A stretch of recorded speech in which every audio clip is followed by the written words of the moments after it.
تارے سے لٹکی ہوتی اور یہ آسمان اور زمین کے درمیان تذبذب کا شکار ہوتے، لیکن ذمہ داری پر کام نہ کیا ہوتا کہ وہ کوئی عہدہ نہ لیتے دنیا میں.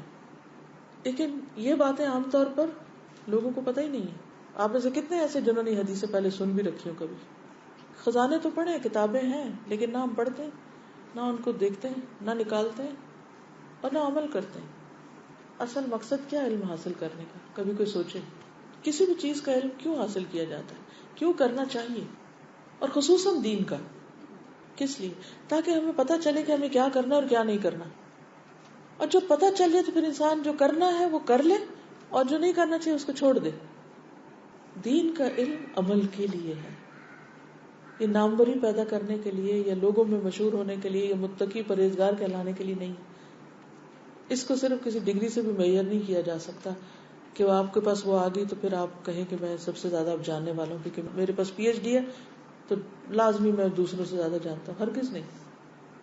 اصل علم وہی ہے جو انسان کے عمل میں آ چکا، وہی اس نے سمیٹ لیا، وہی پکا ہو گیا، پختہ ہو گیا.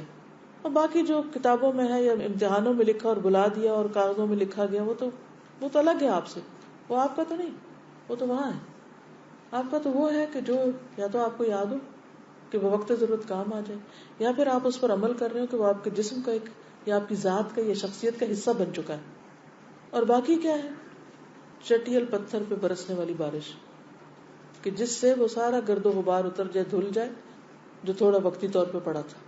تو بعض اوقات ہم علم حاصل کرتے اور وقتی گرد و غبار اس پتھر پہ آ جاتا ہے، ایک چھوٹا سا ہمیں ایک بوسٹ مل جاتا ہے، جی ہمیں پتہ چل گیا اتنا کچھ، ہم نے یہ بھی پڑھ رکھا ہے، یہ بھی اتنے 100 کتابیں پڑھے ہوئے ہیں، یہ کورس کیے ہوئے، فلاں کیا ہوا. اور مقصد کیا ہوتا ہے؟ ریاکاری، دکھاوا، کہ میں لوگوں کو بتا سکوں کہ میں نے کیا کچھ کیا ہوا. اور اچھل رہی ہوتی ہیں باتیں لوگوں کے منہ سے کہ جلدی سے بتا دے دوسرے کو کہ وہ کیا کچھ جانتے ہیں. تو اس ریاکاری کی نیت سے جو علم حاصل کیا ہوتا ہے، پھر جب ایک آندھی طوفان آتا ہے یا بارش پڑتی ہے تو وہ قرآن مجید میں ہے نا کہ جو لوگ دکھاوے کے لیے مال خرچ کرتے ہیں ان کا حال کیا ہوتا ہے کہ وہ ایک بارش سے سب دھل جاتا ہے. ایسے ہی لوگوں کا عمل، ایک ری ایکشن کسی کا سامنے آتا ہے تو سارا بکھر کے رہ جاتا ہے کیونکہ ان کی شخصیت کا حصہ نہیں بنا ہوتا.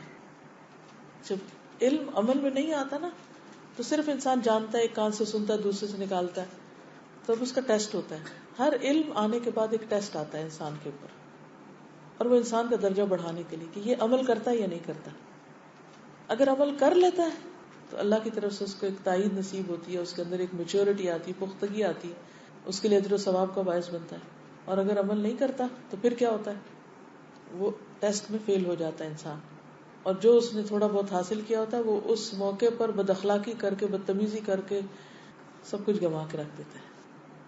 وہ ٹھہرتا ہی نہیں اس کے پاس، پھر کوئی نہیں مانتا کہ یہ پڑھا لکھا انسان ہے. تو کوئی بھی علم اس لیے حاصل کرنا چاہیے کہ اس سے ہم خود بھی فائدہ اٹھائیں اور دوسروں کو بھی پہنچائیں. لیکن خصوصی طور پر دین کا علم، اس کا تو مقصد یہی ہے. یہ شان و شوکت بڑھانے کے لیے نہیں ہے، یعنی یہ ضرور کہا گیا کہ آپ اپنے علم میں اضافہ کریں، لیکن اس لیے اضافہ نہ کرتے جائیں کہ آپ لوگوں پہ روب جھاڑیں کہ ہم تم سے زیادہ جانتے ہیں. جیسے امیر ہے اور وہ والنٹیئر منتخب کر رہے تھے تو اس وقت پوچھتے ہیں کون والنٹیئر کے لیے وقت اپنا دے گا، تو اس وقت ہم جی وہ تو خدمت کے لیے دیا جاتا ہے نا. مطلب پھر کوئی عہدہ بھی مل جاتا ہے نا کہ آپ نے رسپانسبلٹی نبھانی ہے، تو وہ جی عہدے کا سوال تو نہیں، اس میں عہدے کا اس طرح نہیں ہوتا کہ وہ امیر بننے کے لیے سروس نہیں آفر کرتے، وہ اپنی خدمت پیش کرتے ہیں. یہ وہ ایک سوال ہے آپ کا جو میں نے پہلے جواب دیا کہ جیسے کسی پارٹی کی طرف سے کوئی کھڑا کیا جاتا ہے تو وہ ان کو چن لیتے ہیں اور دیکھ لیتے ہیں کہ کون کس کام کے قابل، وہ اپوائنٹ کرتے ہیں نا ان کو، چاہے بڑی ذمہ داری پہ کریں یا چھوٹی. وہی آرگنائزیشن اچھی چلتی ہیں. ورنہ کیا ہوتا ہے کہ لوگ سلیکٹڈ مائنڈ کے ساتھ آتے ہیں، اگر ہمیں اس آرگنائزیشن میں یہ عہدہ ملے گا تو ہم یہاں کام کریں گے، اور اگر ہمیں یہاں انچارج نہ بنایا گیا یا ہمیں یہاں ٹیچر کا عہدہ نہیں دیا گیا یا یہاں ہمیں فلانا ایڈمنسٹریٹر نہیں بنایا گیا تو ہم یہاں کام نہیں کریں گے، ہم کہیں اور کریں گے یا ہم کو اپنا کاروبار کھول لیں گے. یہ مینٹالٹی ہوتی ہے. جب واقعی آپ خدمت کے لیے سچے ہیں اور آپ اپنی خدمات آفر کرتے ہیں کہ میں آپ کی مدد کر سکتا ہوں، تو پھر چھوڑ دیجئے دوسرے پر کہ دوسرا کہاں آپ کو فٹ کرتا ہے. اور جب آپ کام کرتے جائیں گے تو آپ کے جوہر کھلتے چلے جائیں گے. اب مثلا دیکھیے کہ طالوت کو اللہ تعالیٰ نے مقرر کیا تھا بنی اسرائیل کے لیے، اس کے پاس دو کوالٹی تھی, ایک علم تھا اور ایک جسم تھا, اہل تھا وہ. بنی اسرائیل نے کیا کہا, مال کوئی نہیں, لیکن اللہ تعالیٰ نے ثابت کیا کہ کس طرح علم اور جسم, یعنی جو ضرورت کی کوالٹی تھی اس کی بنا پر اس کو چن لیا گیا ہے, اور وہ کامیاب بھی ہوا اپنے جس کام کے لیے اس کو چنا گیا, کیونکہ اللہ کی طرف سے مدد آ گئی نا اس کو.